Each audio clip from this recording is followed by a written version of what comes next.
दुर्गा सप्तशती अध्याय 1 हिंदी में। ओम श्री दुर्गाय नमः। आपका स्वागत है मेरे चैनल धर्म और ज्ञान में। इसमें हम दुर्गा सप्तशती के पहले अध्याय का श्रवण करेंगे। मेधा ऋषि का राजा सूरत और समाधि को भगवती की महिमा बताते हुए मधु कैटभ के वध का प्रसंग सुनाना। सर्वप्रथम हम माँ भगवती के चरणों का ध्यान करते हैं। भगवान विष्णु के सो जाने पर मधु और कैटभ को मारने के लिए कमल जन्मा ब्रह्मा जी ने जिसका स्तवन किया था, उन महाकाली देवी का मैं सेवन करती हूँ। वे अपने 10 हाथों में खड्ग चक्र गदा बाण धनुष परिक शूल भुषुंडी मस्तक और शंख धारण करती हैं। उनके 3 नेत्र हैं। वे समस्त अंगों में दिव्य आभूषण से विभूषित हैं। उनके शरीर की कांति नीलमणि के समान है। वे 10 मुख और 10 पैरों से युक्त हैं। ओम चंडिका देवी को नमस्कार है। मार्कंडेय जी बोले, सूर्य के पुत्र सावर्णी जो 8वें मनु कहे जाते हैं, उनकी उत्पत्ति की कथा मैं विस्तार पूर्वक सुनाता हूँ। सुनो। सूर्य कुमार महाभाग सावर्णी भगवती महामाया के अनुग्रह से जिस प्रकार मनवंतर के स्वामी हुए, वह मैं प्रसंग सुनाता हूँ। पूर्व काल की बात है। सौरोचित मनवंतर में सूरत नाम के एक राजा थे, जो चैत्र वंश में उत्पन्न हुए थे। उनका समस्त भूमंडल पर अधिकार था।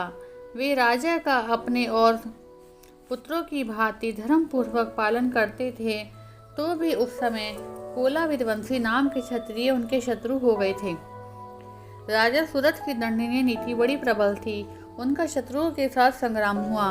यद्यपि कोला विध्वंसी संख्या में कम थे, तो भी राजा सूरत युद्ध में उनसे परास्त हो गए।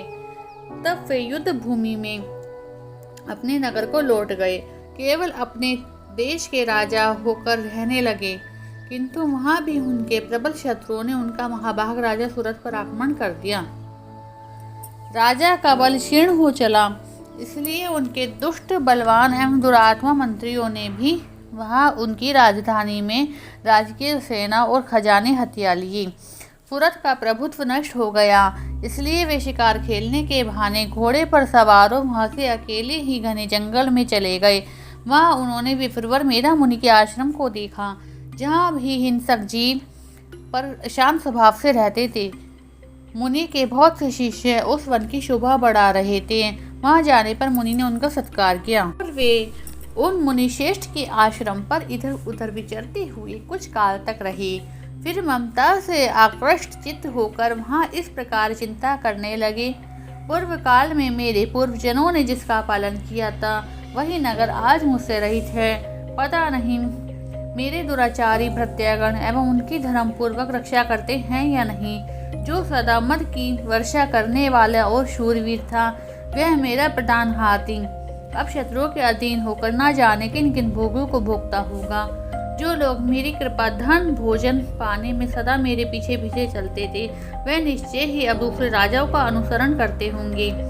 उन अपवयी लोगों के द्वारा सदा खर्च होते रहने के कारण अत्यंत कष्ट से जमा किया मेरा खजाना खाली हो जाएगा। ये तथा और भी कई बातें राजा सूरत निरंतर सोचते रहते थे। एक दिन उन्होंने वहां विप्रवर मेधा के आश्रम के निकट एक वैश्य को देखा और उससे पूछा, भाई तुम कौन हो? यहाँ तुम्हारे आने का क्या कारण है? तुम शोकग्रस्त और अनमने मन से क्यों दिखाई दे रही हो? राजा सूरत ने प्रेमपूर्वक कहा। वचन सुनकर वैश्य ने विनीत भाव से उन्हें प्रणाम करके कहा। वैश्य बोला, राजन, मैं धनियों के कुल में उत्पन्न एक वैश्य हूँ। मेरा नाम समाधि है। मेरे दुष्ट स्त्री पुत्र ने धन के लोभ से मुझे घर से बाहर निकाल दिया। मैं इस समय धन, स्त्री और पुत्रों से वंचित हूँ। मेरे विश्वसनीय बंधुओं ने मेरा ही धन लेकर मुझे दूर कर दिया है। इसलिए दुखी होकर मैं वन में चला आया हूँ। यहाँ रहकर मैं इस बात को नहीं जानता कि मेरे पुत्रों की स्त्री और स्वजन कुशल हैं या नहीं। समय वे घर में कुशल से रहते हैं अथवा उन्हें कोई कष्ट है। वे मेरे पुत्र कैसे हैं? सदा वे सदाचारी हैं या दुराचारी हो गए हैं? राजा ने पूछा, जिन लोभी स्त्री और पुरुष आदि ने धन के कारण तुम्हें घर से निकाल दिया, तुम्हारे प्रति उनके चित्त में इतना स्नेह क्यों है? वैश्य बोला, आप मेरे विषय में जैसी बात कहते हो वह सब ठीक है, किंतु क्या करूं, मेरा मन निष्ठुर नहीं है। जिन्होंने धन के लोभ में पड़कर पिता के प्रति स्नेह, पति के प्रति प्रेम, आत्मजन के प्रति अनुराग को तिलांजलि दे दी और मुझे घर से निकाल दिया, उन्हीं के प्रति मेरे हृदय में इतना स्नेह है। महामने, गुणहीन बंधुओं के प्रति भी जो मेरा चित्त इस प्रकार प्रेम मग्न हो रहा है, यह क्या है? इस बात को मैं जानकर भी नहीं जान पाता। उनके लिए मैं लंबी सांस ले रहा हूँ और मेरा हृदय अत्यंत दुखित हो रहा है। उन लोगों में मेरे प्रेम का सर्वदा अभाव है तो भी मेरा उनके प्रति मन निष्ठुर नहीं हो पाता। इसलिए मैं क्या करूँ? मार्कंडेय जी कहते हैं, ब्राह्मण, तदंतर राजाओं में श्रेष्ठ फुरत वह समाधि नामक वैश्य दोनों साथ साथ मेधा ऋषि के सेवा में उपस्थित हुए। उनके साथ यथा योग्य ध्यानानुकूल विनय पूर्वक प्रताप करके बैठे। तत्पश्चात वैश्य और राजा ने कुछ वार्तालाप आरंभ किया। राजा ने कहा, भगवान, मैं आपसे एक बात पूछना चाहता हूँ, उसे बताइए। मेरा चित्त अपने अधीन न होने के कारण वह बात मेरे मन को बहुत दुखी कर देती है। जो राज्य मेरे हाथ से चला गया उसमें और उसके संपूर्ण अंगों में मेरी ममता बनी हुई है। हे मुनिश्रेष्ठ, यह जानते हुए भी कि वह अब मेरा नहीं है, अज्ञानी की भांति मुझे उसके लिए दुख होता है। यह क्या है? इधर ये वैश्य भी घर से अपमानित होकर आया है। इसके पुत्र, स्त्री और भृत्यों ने इसे छोड़ दिया है, सज्जनों ने इसका परित्याग कर दिया है, तो भी ये उनके प्रति अत्यंत हार्दिक स्नेह रखता है। इस प्रकार यह तथा मैं दोनों ही बहुत दुखी हैं। जिसमें प्रत्यक्ष दोष देखा गया है उस विषय के लिए तो हमारा मन में ममता जनित आकर्षण पैदा हो रहा है। महाभाग, हम दोनों समझदार हैं तो भी हम में यह मोह पैदा हुआ है। यह क्या है?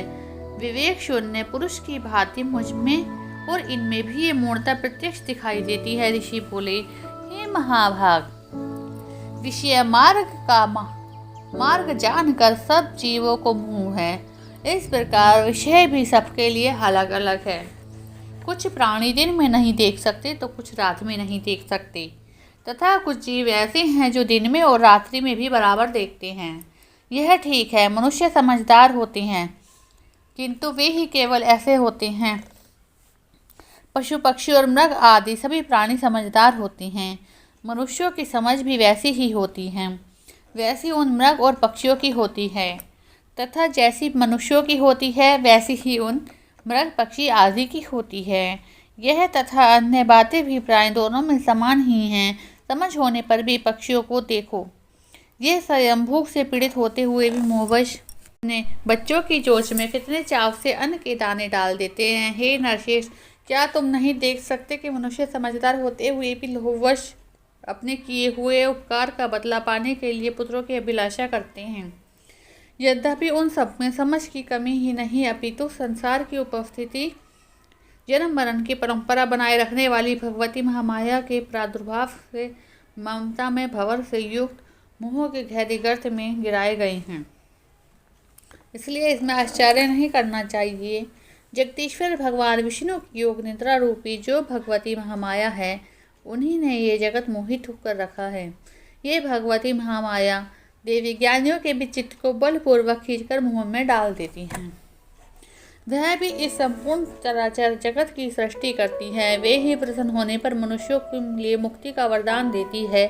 वे ही परविद्या, संसार बंधन और मुक्ति की हेतुभूत सनातनी देवी हैं तथा संपूर्ण ईश्वरों को अधीश्वरी देवी हैं। राजा ने पूछा, भगवान, जिन्हें आप महामाया कहते हैं वे देवी कौन हैं? ब्राह्मण, उनका आविर्भाव कैसे हुआ है तथा उनके चरित्र कौन कौन से हैं? ब्रह्मवेताओं, श्रेष्ठ महर्षि, उन देवी का जैसा प्रभाव हो, जैसा स्वरूप हो, जिस प्रकार प्रादुर्भाव हुआ, वह सब आपके मुख से सुनना चाहता हूँ। ऋषि बोले, राजन, वास्तव में तो वे देवी नित्य स्वरूपा ही हैं। संपूर्ण जगत उन्हीं में ही समाया हुआ है। उन्होंने समस्त विश्व को व्याप्त कर रखा है, तथापि उनका प्राकट्य अनेक प्रकार से होता है। वह सब मुझसे सुनो।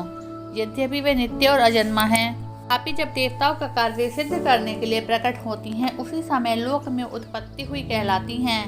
कल्प के अंत में जब संपूर्ण जगत एक वर्ण में निर्मग्न हो रहा था, और सबके प्रभु भगवान विष्णु शेषनाग की शैया को बिछाकर योग निद्रा का आश्रय ले सो रहे थे। उस समय उनके कानों के मेल से दो भयंकर असुर उत्पन्न हुए, जो मधु और कैटभ नाम से विख्यात हुए। वे दोनों ब्रह्मा जी का वध करने के लिए तैयार हो गए। भगवान विष्णु के नाभि कमल में विराजमान प्रजापति ब्रह्मा जी ने उन दोनों भयानक असुरों को अपने पास आया और भगवान विष्णु को सोया हुआ देखकर एकाग्रचित होकर उन्होंने भगवान विष्णु को जगाने के लिए नेत्रों में निवास करने वाली योग निद्रा का स्तवन किया, जो इस विश्व की अधीश्वरी, जगत को धारण करने वाली, संसार का पालन करने वाली, संहार करने वाली तथा तेज स्वरूप भगवान विष्णु की अनुपम शक्ति हैं। उन्हीं भगवती निद्रा देवी की भगवान ब्रह्मा स्तुति करने लगे। ब्रह्मा जी ने कहा, देवी तुम ही स्वाहा स्वधा और वशटकार हो, स्वर भी तुम्हारे ही स्वरूप हैं। तुम्हें जीवनदायिनी सुधा हो, नित्य अक्षर प्रणव में आकार उकार मकार तीनों मात्राओं के रूप तुम्ही में स्थित हैं तथा इन तीन मात्राओं के अतिरिक्त जो बिंदु स्वरूप नित्य अर्ध मात्रा है, जिनका विशेष रूप से उच्चारण नहीं किया जा सकता, वह भी तुम्ही हो देवी। तुम्ही संध्या, सावित्री और परमजननी हो। तुम्हें इस विश्व ब्रह्मांड को धारण करती हो, तुमसे ही इस जगत की सृष्टि है, तुम्ही से इसका पालन होता है। सदा तुम्ही कल्प के अंत में सबको अपना ग्रास बना लेती हो। हे जगन्मयी देवी, इस जगत की उत्पत्ति के लिए तुम सृष्टि स्वरूपा हो, पालन काल में स्थिति रूपा हो और कल्पांत के समय संहार रूप धारण करने वाली हो। तुम्ही महाविद्या, महामाया, महामेधा, महास्मृति, महारूपा, महादेवी और महासुरी हो। तुम्ही तीनों गुणों को उत्पन्न करने वाली सबकी प्रकृति हो। भयंकर काल रात्रि, महारात्रि, मोहरात्रि भी तुम्ही हो। तुम्ही ही इस ईश्वरी, तुम्ही बहुत स्वरूपा बुद्धि हो। लज्जा, पुष्टि, तुष्टि, शांति और क्षमा तुम्ही हो। तुम खड़ग धारिणी, शूल धारिणी, घोर रूपा, गदा, शंख चक्र, धनुष धारण करने वाली हो। बाण, पुष्टि, परित और ये भी तुम्हारे अस्त्र शस्त्र हैं। तुम सौम्य और सौम्यतर हो। इतना ही नहीं, जितने भी सौभाग्य और सुंदर पदार्थ हैं, उन सब की अपेक्षा तुम ही अधिक सुंदर हो। पर और अपर, सबसे परे रहने वाली परमेश्वरी तुम्ही हो। सर्वस्वरूप देवी, कहीं भी सत और असत जो भी वस्तुएं हैं और उन सब की जो भी शक्ति है, वह तुम्ही हो। ऐसी अवस्था में तुम्हारी स्तुति क्या हो सकती है। जो इस जगत की सृष्टि, पालन और संहार करते हैं, उन भगवान विष्णु को जब तुमने निद्रा के अधीन कर दिया, तब उन्होंने तुम्हारी स्तुति करने में कौन समर्थ हो सका। मुझको, भगवान शंकर को, भगवान विष्णु को भी तुमने ही शरीर धारण कराया है। अच्छा, तुम्हारी स्तुति करने की शक्ति किसमें है देवी। तुम तो अपने इस उदार प्रभाव से ही प्रशंसित हो। ये जो दोनों दुर्दुष असुर मधु और कैटभ हैं, इनको मुंह में डाल दो और भगवान जगदीश्वर को शीघ्र ही जगा दो कि इनके भीतर इन दोनों महासुरों को मार डालने की बुद्धि उत्पन्न कर दो। ऋषि कहते हैं, राजन, जब ब्रह्मा जी ने वह मधु और कैटभ को मारने के उद्देश्य से भगवान विष्णु को जगाने के लिए तमोगुण की अधिष्ठात्री देवी योग निद्रा की इस प्रकार स्तुति की, तब भगवान के नेत्र, मुख, नासिका, बाहु, हृदय और वक्षस्थल से निकलकर अजन्मा ब्रह्मा जी की दृष्टि के समक्ष खड़ी हो गई। योग निद्रा से मुक्त होने पर जगत के स्वामी भगवान जनार्दन तथा उस एकावरण के जल में शेषनाग की शैया से जाग उठे। फिर उन्होंने उन दोनों असुरों को देखा। वे दुरात्मा मधु और कैटभ अत्यंत बलवान और पराक्रमी थे और क्रोध से लाल आँख किए ब्रह्मा जी को खा जाने का उद्घोष कर रहे थे। तब भगवान श्री हरि ने उठकर उन दोनों के साथ 5000 वर्षों तक केवल बाहु युद्ध किया। वे दोनों भी अत्यंत बल के कारण उन्मत्त हो रहे थे। उधर महामाया ने भी उन्हें मुंह में डाले रखा था, इसलिए वे भगवान विष्णु से कहने लगे, हम तुम्हारी वीरता से संतुष्ट हैं, तुम हम लोगों से कोई वर मांगो। श्री भगवान बोले, यदि तुम दोनों मुझसे प्रसन्न हो तो अब तुम मेरे हाथ से मारे जाओ, बस इतना ही वर मांगना चाहता हूँ। यहाँ दूसरे किसी से क्या वर मांगना। ऋषि कहते हैं, इस प्रकार धोखा खा जाने पर जब उन्होंने संपूर्ण जगत में जल ही जल देखा, तब कमल ने भगवान से कहा, जहाँ पृथ्वी जल में डूबी ना हो, सूखा स्थान हो, वहीं हमारा वध करना। ऋषि कहते हैं, तब भगवान ने तथास्तु कहकर शंख चक्र और गदा धारण करने वाले भगवान ने उन दोनों से मस्तक और अपनी जंघ पर रखकर चक्र से काट डाले। इस प्रकार ये देवी महामाया ब्रह्मा जी की स्तुति करने पर स्वयं प्रकट हुई। तब पुनः उनके प्रादुर्भाव का वर्णन करता हूँ। सुनो। इस प्रकार श्री मार्कंडेय पुराण के सावर्णिक मनवंतर की कथा के अंतर्गत देवी महात्म्य मधु और कैटभ नामक पहला अध्याय संपूर्ण। बोलो अम्बे मात की जय।